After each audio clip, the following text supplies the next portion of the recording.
welcome. Just last night, we have the Arc Systems World Tour Arc Rebel Finals. First things first, congratulations to our champions. We got Goichi taking home DNF Duel. Not too much of a surprise there. He had a very strong showing, especially with his Crusader.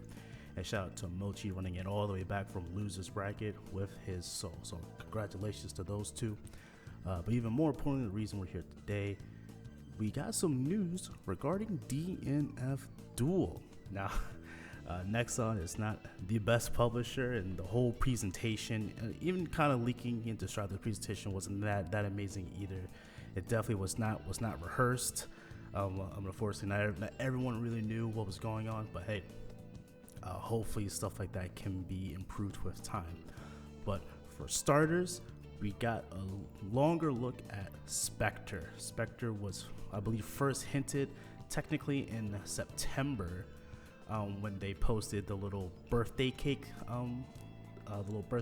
thing.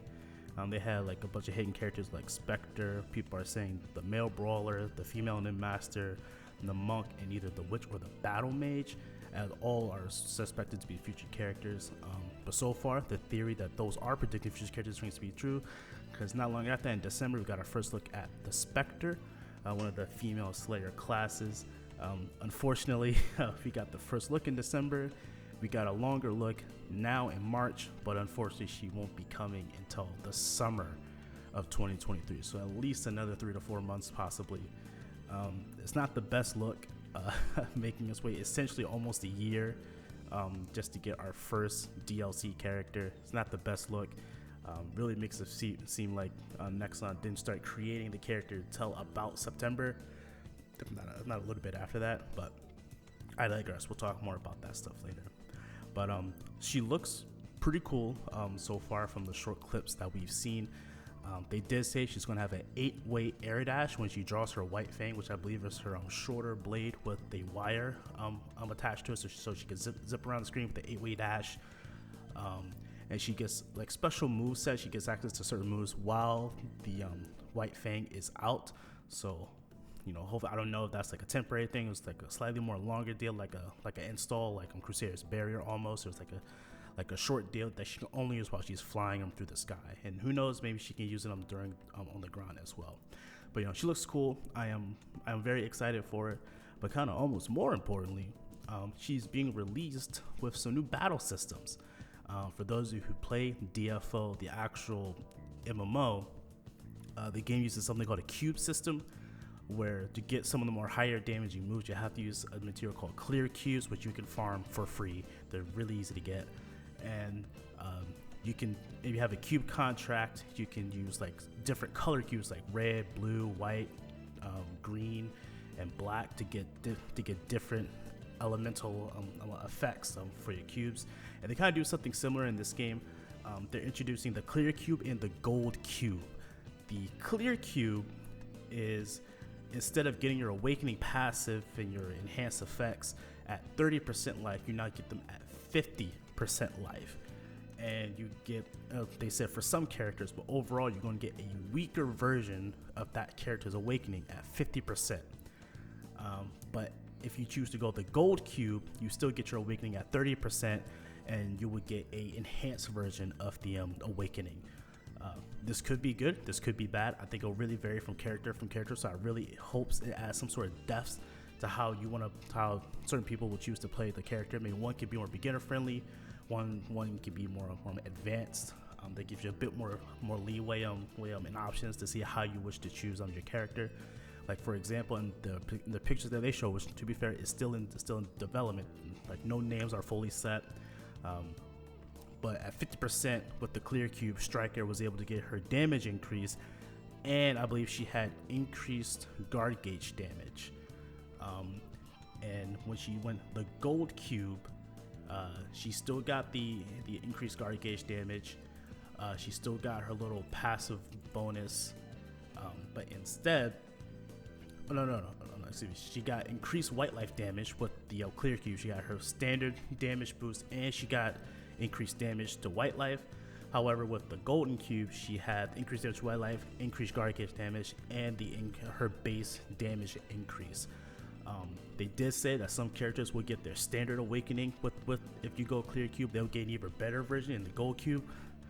I don't really know what that means. Like I said, for some characters it can be insanely strong, other characters it can be kind of whatever.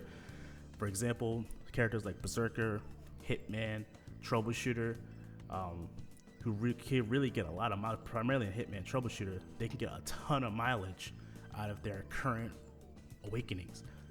And I don't think they will remove an awakening, like the entire awakening effect, just for hitting 50% because you chose to go clear cube. So we can probably still expect Hitman, when you get him down to 50%, to still do DP into the boys, or Troubleshooter to do DP into his 6M follow-up for massive damage. Hell, Berserker will probably still be able to lifesteal at 50%, which is a huge red flag. Like the cube system, I feel, could potentially make or break the future of the game in terms of balancing, because some characters' awakenings are already incredibly powerful, and just giving them earlier access to it, I think will not fully be the wave, and potentially making an even stronger version available at 30% if they choose to go for the gold cube. However, if you're playing a character who can really rely on their awakening for comebacks, like Troubleshooter, like Hitman, like Berserker, like even Grappler, even give them access to it at 50%, they will have virtually no reason to go the 30% route. This can be used for some characters who have lower health, like Kunoichi, Inquisitor, and both the male mages and Swiftmaster and Enchantress.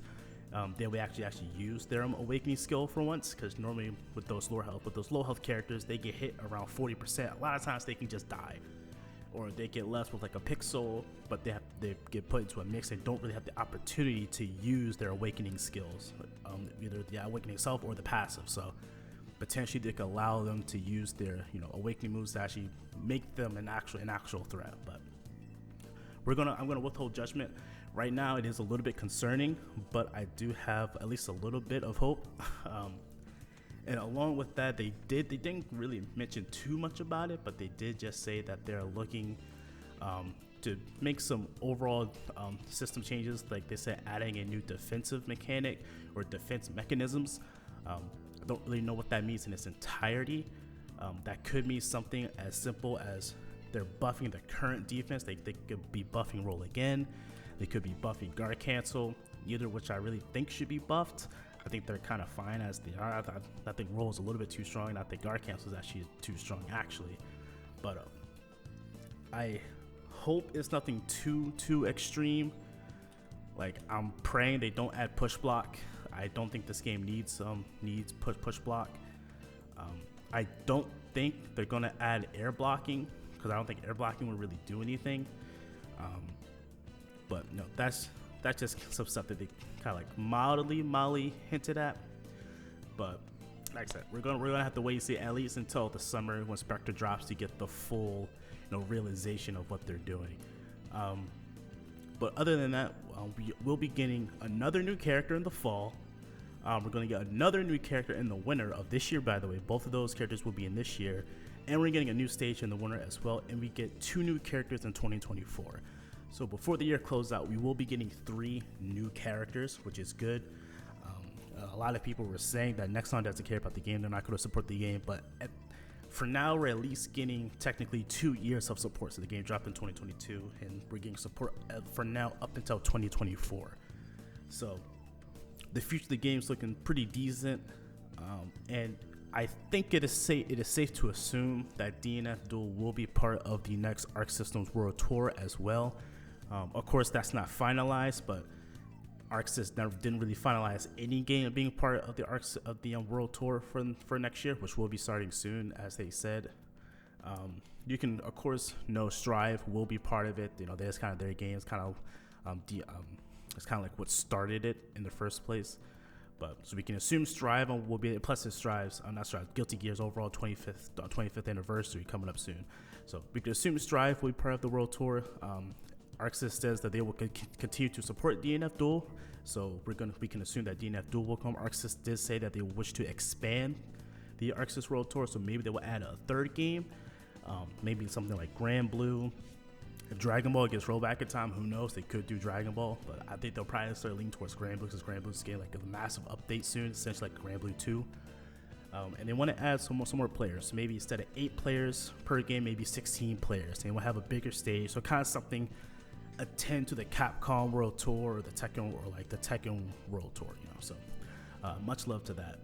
But that's kind of it. That's all kind of that they revealed to us.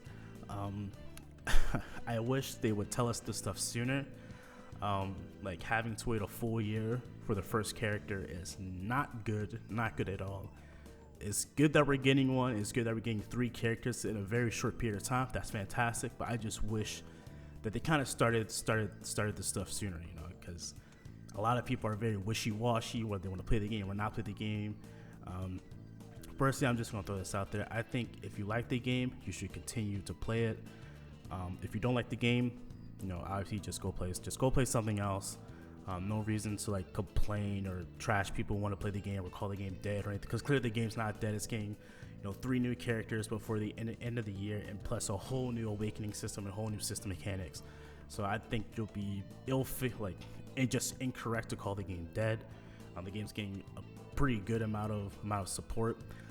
And Arxis even said if fans continue to support the game, they will start looking into adding crossplay into the game. Obviously, that will have to go past Nexon's desk first, but there was an AMA with the developers for both games, and they did say if the fans continue to support the game, it's not in the cards now, but fans continue to support DNF, could be getting crossplay down the line.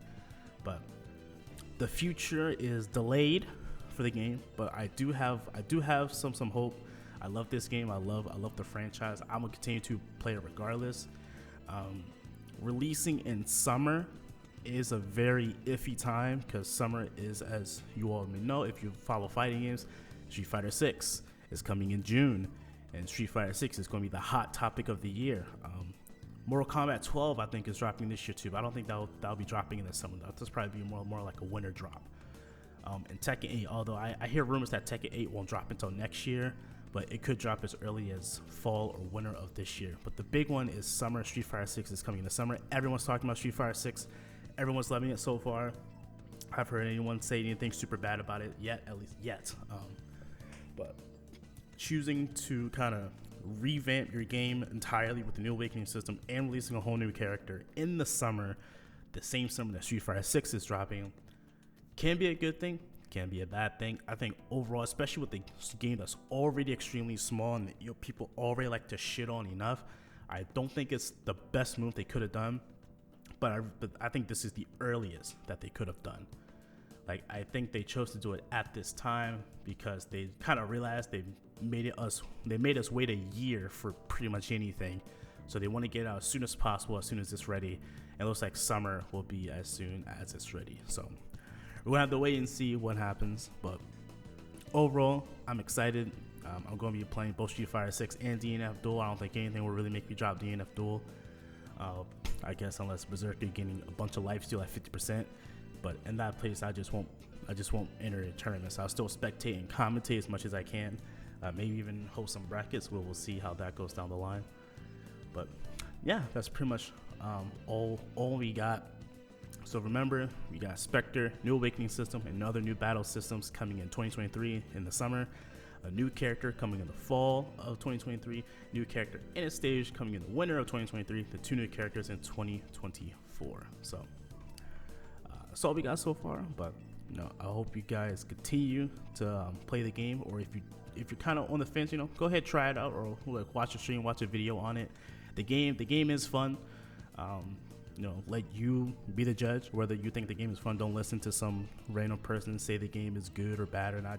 Play the game for yourself, or watch someone play it. If you're at a local and someone has it, ask if you can play it. See if you can parsec someone, or like Steam share it with someone. See if you want to try it out. But that's all I got for y'all so far. I hope y'all be tuning in to the streams. But until then, I'm gonna catch y'all later. Peace.